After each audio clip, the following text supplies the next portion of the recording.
from an undisclosed location in the Great Western Desert in the land of the free and autonomous Native American people, the 2024 presidential campaign leader next time to return all US land back to their rightful owners. This is the Ben Zion Podcast. Techno-communism will win. Welcome back to the Techno-Communism Show.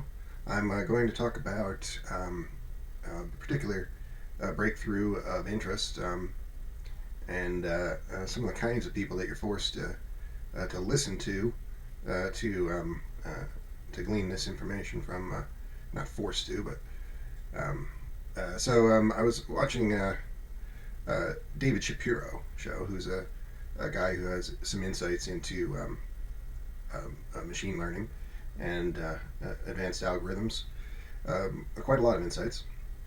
And the thing I don't like about David Shapiro, a lot of times, the last show I was watching him, seemed to do this gag before where he wears a Star Trek, wear a Star Trek uniform. We'll talk about how much he loves Star Trek, how much he wants to live in the Star Trek world. This is something transhumanists will do too.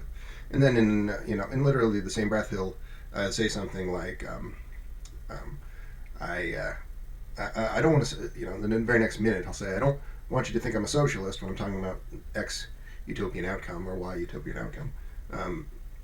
So, this, you cannot be a Star Trek fan and be an anti-communist. It's just utterly absurd. The people who say that the Star Trek universe is not socialist have no idea what they're talking about. They're fascists. Some of them are just like literal CIA talking point chatbots. If you meet these people online, the Star Trek universe was created by a lot of significant creative minds, most notably Gene Roddenberry. And Gene Roddenberry saw something emerge in the 50s called Posadism, which is a communist worldview that extrapolates contact with extraterrestrials. It's a bit fanciful in this one limited respect. Much like for the first contact in Star Trek, extrapolates a contact with extraterrestrials and then supposes a technological utopian, socialist, and ultimately communist outcome that results from this. Imagine you can maybe imagine a movie like The Day the Earth Stood Still, but not with a little bit of a kind of anti-communist propaganda baked into it. Or you can just imagine the Star Trek universe because that's a big part of it is this first contact, Vulcans, and all of this. And a word about Posadism.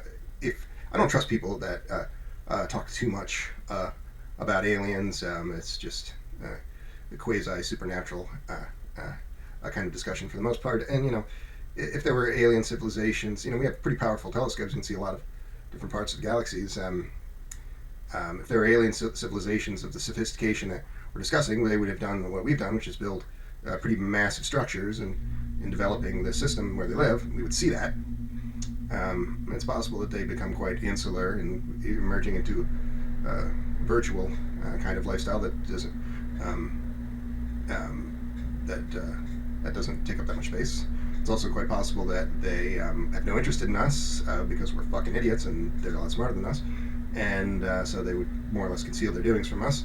It's also the most likely of these Fermi paradox scenarios, in my opinion, is that it's a unfortunate side effect of advanced technology that civilizations that come upon it have a sort of Pandora's box effect repeatedly, where they blunder into their own obliteration by building advanced technology, but not really having the insight or restraint to use it appropriately, which is the path that we are on. You say, oh, you don't know that, Ben. Yeah, I do know that. Because emerging technology of a 21st century variety, industrial technology, we've used it in a completely irresponsible way. Capitalists, fascists have used it in an irresponsible way. They've killed the planet. And that's not substantively different from the planet being destroyed by nuclear weapons or runaway AI. It's the same problem. A bunch of dumb chimps with tools that they are not smart enough to use, using them improperly and getting themselves killed. Maybe a recurring theme throughout the universe. But back to our AI expert, David Shapiro. So David Shapiro is kind of a fake ass, right? He's a hyper-capitalist. He'll say that 100 times in the course of any given show in one way or another. but he really loves Star Trek, and he really thinks that emerging technology and AI will lead to this. This is what all techies do. They basically are selling trickle-down economics. Emerging technology, blah blah blah, techno-bible, blah blah blah. This will create such a sheer quantity of providence, a sheer quantity of goods and services that we'll have no choice but to see the poor uplifted as well as the rich. Even though there's trillionaires, there will be no one living in poverty, is their theory. They're liars. How do I know they're liars? Because the sheer quantity of goods and services and providence already occurred to a high degree, beginning in the 1800s into the 1900s, into this century. A huge amount of automation occurred in the 20th century, and a professional managerial class, a bunch of scumbags like people in the Transhumanist Party, like neoliberals across the United States. It's not limited to techies. Unfortunately, the problems of people like the Transhumanist Party, who are the worst of these, and techies generally, are really just the problems of living in a society that has been captured by the far right. Neoliberals are far right. Capitalists are right wing. That's a fact. And so neoliberals who are there for the right still. And people like David Shapiro, they love all of that. They're liars. But why am I talking about David Shapiro at all? Because I watched a program of his today that was basically talking about 1 billion tokens in a machine learning product, which is basically an incalculable amount of short-term memory, the equivalent of short-term memory in a product, and an almost incalculable amount of analytical and planning ability, essentially. So this is something that's been created. He's discussing a white paper describing Microsoft LongNet, which is something that has to be run on a supercomputer at present, which I'll talk about in a moment, the problem there. But the fact that this has many thousands of times more memory than the large language models that you're most familiar with, GPT-3.5, GPT-4, means that it's will effectively be super intelligent. And as David Shapiro says in passing, that this at present can only be run on could only be run on very powerful machines. It's a white paper, so it's not a product. It's even really a prototype, not quite yet.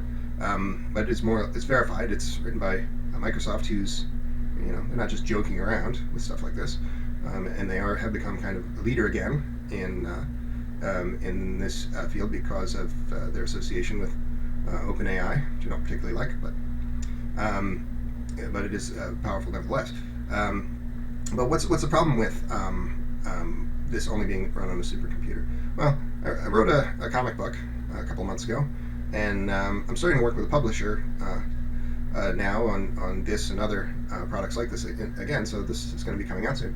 I wrote a comic book called Falcon X Omega Point, and it's basically about a group of computer scientists who work for a massive military contractor, and they help to develop a artificial superintelligence, and then they realize the error of their ways and then create a clone of this superintelligence and improve upon it and use it to take down the other superintelligence, and also this collapses the military-industrial complex and forces the U.S.'s hand. This other superintelligence and these events forces the U.S. hand, and it succumbs to international pressure and signs something very similar to Japan's Article 9 in its constitution, wherein it is no longer allowed to put any monies towards a military or any military or weapons-related product, which would be a good thing for the world. It would make the world much safer. The U.S. is a fascist bully of unimaginable scale and scope. But why am I saying all of this? Well, in this story, there is kind of a ticking clock, in the sense wherein these rogue computer scientists who ultimately take down the military-industrial complex realize that if they don't take this superintelligence down in a certain time, it will have become so powerful as to be unstoppable. Which sounds like the plot of a movie, except when you're talking about 1 billion tokens, you're kind of talking about something like that. And when you're talking about it being controlled by exclusively by fascist Western effectively CIA cutouts, these military contractors. All these big tech firms are military contractors, essentially. They're all serving warfare, and so when this kind of thing comes into existence and is controlled by warmongers, this will set the stage for an unstoppable global Western-led techno-fascism. Just as people like David Shapiro, or another show like David Shapiro that I watch is a machine learning street talk show. Everybody pretty much who's a guest on that show or is a regular contributor to that show is a latent techno-fascist, fascist sympathizer or crypto-fascist of some kind. And because think about this, almost all of these people have maybe some in any given show or any given conversation that they're having, they have some limited concern with hypercapitalism that they're pointing out. I don't want this to happen under hypercapitalism, but they are themselves hypercapitalists. They're also overwhelmingly, all of the AI bubbleheads and tech people are overwhelmingly white, almost to a man. Let's say 95% white. They're overwhelmingly male, and they're overwhelmingly people who are working in private concerns. They support private wealth, so they are elitists. So what happens when a group of elitists of this kind are the people who are curating and controlling the development of artificial superintelligence? Well, that, again, is setting the stage for techno-fascism.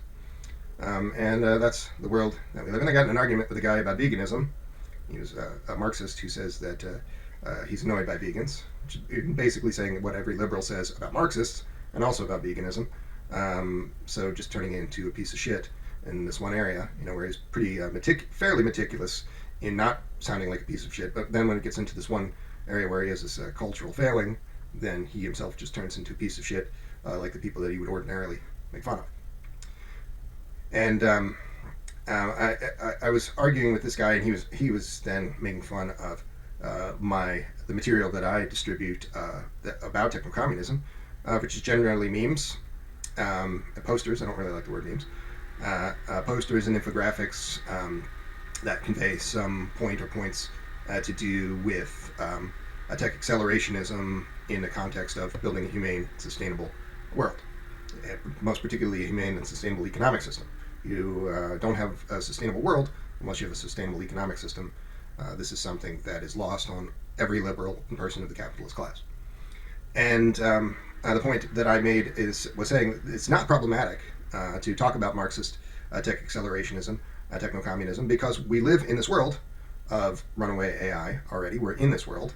And if we are not reclaiming these things for the people and talking about these things, then we are just allowing these hyper-capitalists, kind of douchebags like David Shapiro, who is not a real Trek fan. That's the thing that really angers me, is because I love Star Trek, but I really dislike anti-communists. So when an anti-communist calls himself a Star Trek fan, I just really kind of want to throttle them.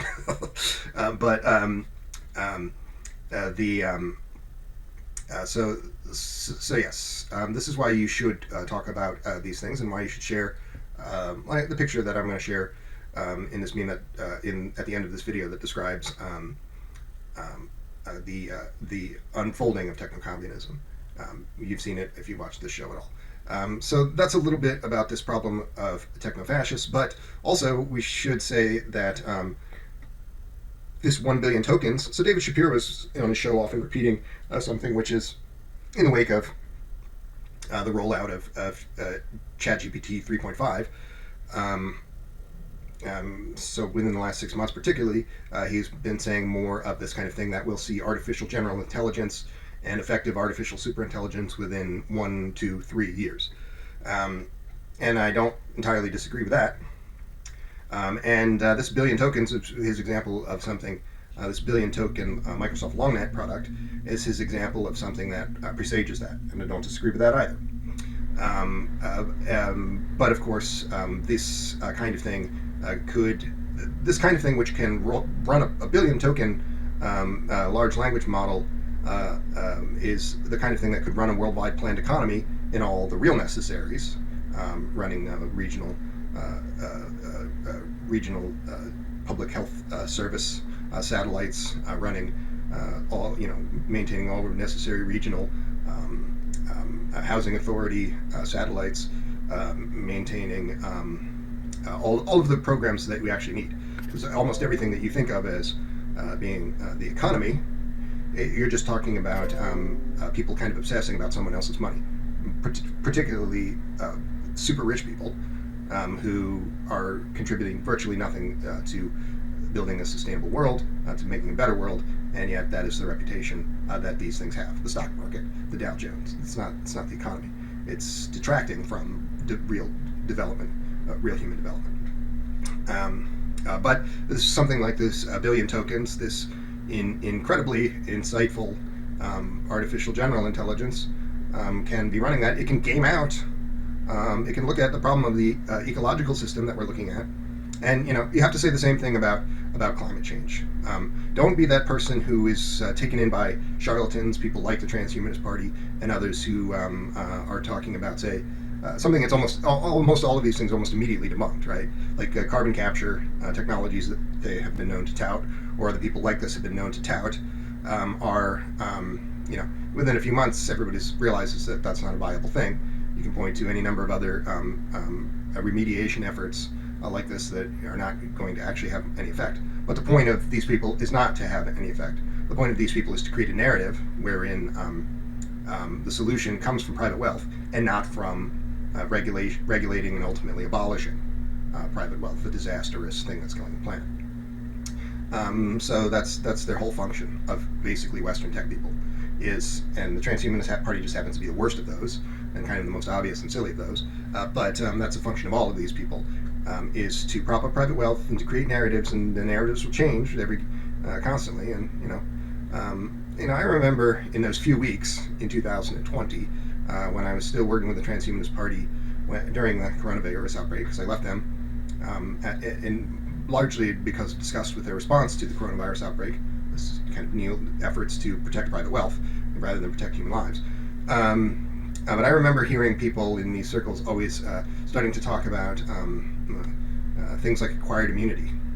It's not even a real thing, right? It's like it doesn't have even the thinnest veneer of medical logic to it. but people be we all have to get sick, so we'll have acquired immunity. And this is just the kind of thing. These brainworms will insinuate themselves into this community, and some of them are handily dismissed, some of them are not, but they're insinuating themselves into these communities in the hundreds and hundreds.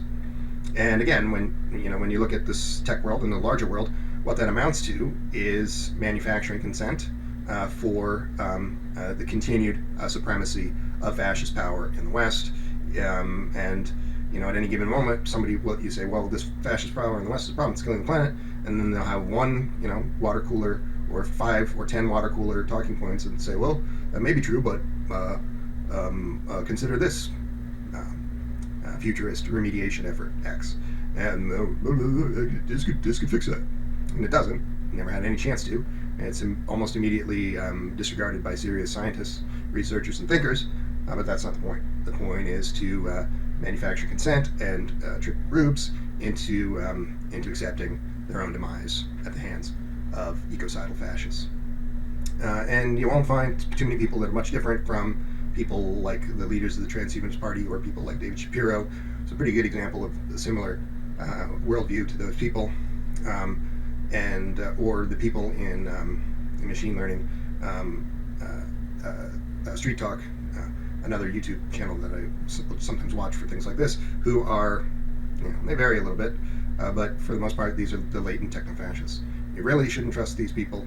You really can't trust anybody who's not a communist. Communists are the only people who are going to fight for a humane and sustainable economic system, and thus a livable world for you. And there's other people who will have some limited hangout features. They'll say they don't like the system. They'll say they don't like X, Y, or Z problem. Then they'll stop short of doing the right thing. They'll fumble on the goal line.